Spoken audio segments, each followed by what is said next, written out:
नमस्कार, मैं नेहा जैन, श्री प्रताप सिंह पारहट राजकीय स्नातकोत्तर महाविद्यालय शाहपुरा भीलवाड़ा।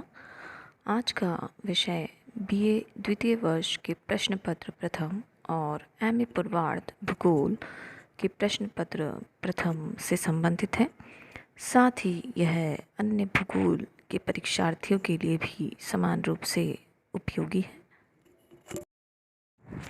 आज का हमारा विषय है आचार परक भूगोल, जिसमें भाग 1 के अंतर्गत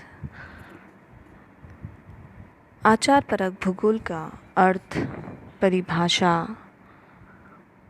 आचरण अध्ययन के प्रकार और आचरण भूगोल के कुछ प्रमुख लक्षणों का अध्ययन करेंगे।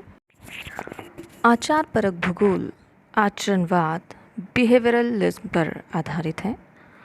आचरणवाद से तात्पर्य मानव के मन और विचार के संदर्भ में मानव का पर्यावरण के साथ संबंध और व्यवहार से होता है।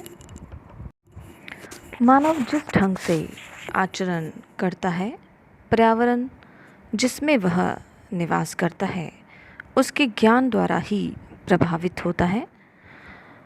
वास्तव में ज्ञान व आचरण का घनिष्ठ संबंध है। मानव ने अपने ज्ञान द्वारा पर्यावरण का अलग अलग ढंग से प्रयोग किया है। कहीं वह खेती करता है तो कहीं दूसरी भूमि पर पशु चराता है, तो किसी भूमि पर बड़े बड़े उद्योग भी लगाता है। वर्तमान में कृषि भूमि की उत्पादकता में कमी, वन क्षेत्रों का घटना, पर्यावरण का अवनयन, नगरीय जीवन की गुणवत्ता में गिरावट, ग्रामों से जनसंख्या का नगरों में आकर बसना और नगरों का वृहद आकार ग्रहण करना आदि घटनाएं मानव की सोच का ही परिणाम है। समान पर्यावरण रखते हुए भी भूमध्य रेखीय प्रदेश विश्व में मानव द्वारा अलग अलग ढंग से प्रयोग में लाए जा रहे हैं। एक और अमेज़न बेसिन आज भी घने जंगलों से ढका हुआ है, वहीं दूसरी ओर इंडोनेशिया और मलेशिया के भूमध्य रेखीय प्रदेश रबर की बागाती खेती के रूप में अपनी पहचान बना चुके हैं। मानव ने अपने प्रयासों से ही यहाँ के भूमध्य रेखीय प्रदेशों को रबड़ के बड़े बड़े व्यापारिक बागानों में बदल दिया है। यह इन प्रदेशों के प्रति मानव के आचरण का ही उदाहरण है। मानव के बुद्धिमत्तापूर्ण निर्णय ने इन क्षेत्रों का भूगोल बदल कर रख दिया है। स्पष्ट रूप से यह कहा जा सकता है कि प्रत्येक भौगोलिक प्रतिरूप की स्थापना और उसके विकास में संबंधित मानव समुदाय के चिंतन और उसके व्यवहार का योगदान होता है। वास्तव में मानव चिंतन प्रधान और भावना युक्त प्राणी है। उसके निर्णय आर्थिक और सामाजिक संदर्भ में सदैव उत्तम और तर्कसंगत नहीं होते। मानव सामान्यतः ऐसे निर्णय लेता है जो उसकी दृष्टि में तर्कसंगत हो, लेकिन हो सकता है कि यह निर्णय उसके लिए लाभकारी हो और वे दूसरे आर्थिक दृष्टि से उसके लिए उपयुक्त नहीं हो। मकानों का निर्माण, बस्तियों की स्थापना, बाजार केंद्रों का विकास आदि पर मानव समुदाय के चिंतन और उसके नैतिक मूल्यों का स्पष्ट प्रभाव पड़ता है। स्पष्ट है कि सांस्कृतिक भूदृश्यों के अध्ययन में मानव के व्यवहार को अधिक महत्व दिया जाता है। आचार परक भूगोल या आचरण भूगोल का अर्थ एवं परिभाषा। आचरण भूगोल सामाजिक भूगोल की नई शाखा है। यह भूगोल विभिन्न तथ्यों की व्याख्या करता है, उनकी विशेषताओं को समझाता है और उसके संदर्भ में शोध की तकनीक को विकसित करता है। भूगोल में क्षेत्रीय प्रतिरूपों का मानव के आचार और व्यवहार के संदर्भ में विश्लेषण आचार परक भूगोल कहलाता है। आचरण भूगोल को कुछ विद्वानों ने अलग अलग नामों से पुकारा है। 1970 में केट्स महोदय ने इसे मनोभूगोल, 1971 में नाइट महोदय ने इसे नृजातीय भूगोल, 1975 में वॉटसन ने इसे प्रतिबिंब भूगोल का नाम दिया है। आचार परक भूगोल को कई विद्वानों ने परिभाषित किया है, जिसमें से कुछ प्रमुख परिभाषाएं इस प्रकार हैं। 1968 में बेरिल्सन ने बताया कि आचरणवाद की भौगोलिक व्याख्या को आचार परक भूगोल कहा जाता है। 1980 में गोल्ड महोदय ने बताया कि आचार परक भूगोल भूगोल के उस सामान्य भाग को कहते हैं जिसमें मानव और पर्यावरण के संबंधों को मानव आचरण के संदर्भ में परखा जाता है।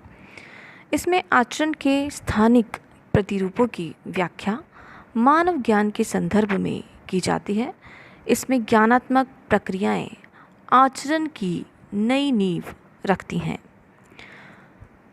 सॉरीनेन महोदय के अनुसार आचरण भूगोल ज्ञानात्मक आचरणवाद है। इसको पर्यावरण ज्ञान के संदर्भ में परखा जाता है। इस प्रकार उपयुक्त परिभाषाओं से स्पष्ट होता है कि आचार परक भूगोल मानव आचरण और पर्यावरण के मध्य के संबंधों का संपूर्ण अध्ययन पर आधारित है। आचरणवाद वह महत्वपूर्ण पद्धति है जो मानव के निर्णय लेने की क्षमता को समझने में सहायक होती है। मानव जिस ढंग से आचरण करता है, पर्यावरण के साथ किस तरह का व्यवहार करता है, जिस पर्यावरण में वह निवास करता है, उसे अपने ज्ञान के द्वारा किस तरह प्रयोग करता है और संबंधित समस्याओं का हल किस प्रकार करता है, इन सभी का अध्ययन आचार परक भूगोल में किया जाता है। आचरण अध्ययन के प्रकार 1960 के पश्चात से ही आचरण भूगोल में दो प्रकार के आचरण अध्ययनों का समावेश दिखाई पड़ता है। पहला है आनुभविक अध्ययन और दूसरा है मानववादी अध्ययन। आनुभविक अध्ययन में स्थानिक प्रतिरूपों के संदर्भ में मानव आचरण का प्रभाव का अध्ययन सम्मिलित है। मानववादी अध्ययन में मानवतावादी दृष्टिकोण से विभिन्न भूदृश्यों का विश्लेषण किया जाता है, जिसे मानवतावादी भूगोल कहा जाता है। यद्यपि दोनों पद्धतियों की दृष्टिकोण भिन्न है, लेकिन दोनों ही मानव के आचरण को महत्व देते हैं। समय के साथ विशेष रूप से पिछले 3 दशकों में मानव आचरण का पर्यावरण के साथ प्रभाव के आकलन ने आचार परक भूगोल को जन्म दिया है। आज मानव आचरण मानव भूगोल की विभिन्न शाखाओं का प्रमुख अंग बन गया है। आचरण या आचार परक भूगोल के मुख्य लक्षण इस प्रकार हैं। पहला, पर्यावरण का दोहरा रूप होता है, एक उद्देश्यात्मक पर्यावरण और दूसरा आचार परक पर्यावरण। उद्देश्यात्मक पर्यावरण यथार्थवाद का प्रतीक है, जो कि प्रत्यक्ष रूप से पर्यावरण को परखता है, जबकि आचार परक पर्यावरण में पर्यावरण कितना आंशिक और चयनात्मक है, जो मानव के निर्णय लेने और क्रिया करने को प्रभावित करता है, उसके प्रभाव को परखने का आचार परक पर्यावरण अप्रत्यक्ष रूप है। दूसरा, व्यक्ति विशेष अपने भौतिक और सामाजिक पर्यावरण का रूप निर्धारण करते हैं। ये दोनों पर्यावरण मानव को प्रभावित करते हैं, साथ साथ मानव भी इन्हें प्रभावित करता है। मानव अपनी आवश्यकताओं की पूर्ति के लिए भौतिक पर्यावरण का उपयोग करता है, उसके साथ सामंजस्य स्थापित करता है और तत्पश्चात सामाजिक पर्यावरण का निर्माण करता है। आचरण घटनाओं की श्रृंखला का एक अंत है, लेकिन साथ साथ प्रत्येक नई घटना की शुरुआत भी है। तीसरा, आचार परक भूगोलवेत्ता सामाजिक समूह को इतना महत्व नहीं देते जितना कि व्यक्ति विशेष को देते हैं।